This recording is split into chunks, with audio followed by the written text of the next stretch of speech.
আসুন শুরু করবো ইনশাআল্লাহ। আমরা মরুভূমির মাঝখানে এমন একটি গাছ পেয়েছি যা ইতিপূর্বে আমরা কখনো কোথাও দেখিনি, যেহেতু বাংলাদেশে অনেকগুলো গাছের আবাসস্থল, তার মাঝে আমরা এই গাছটি দেখে নিই। এখানে ফুল এবং ফল পাতাসহ সাম্রাজ্যের একটি সুদৃশ্য সুদর্শন একটি গাছ, যাকে আমরা ইতিপূর্বে কখনো দেখিনি, আজকে দেখা যাচ্ছে। তাই আমরা মনে করলাম আমাদের পাশাপাশি সবাইকে উপভোগ করার জন্য আমন্ত্রণ জানানো হলো।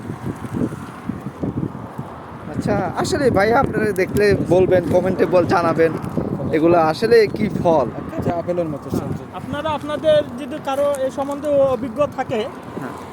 এই সম্বন্ধে যদি কারো অভিজ্ঞ থাকে এই ফল সম্বন্ধে, আপনারা মতামত জানাবেন আমাদের এই কমেন্ট বক্সে। আচ্ছা, আপনাদের কাছে এই প্রত্যাশা আমরা রাখি। হ্যাঁ, সবাই জানাবেন।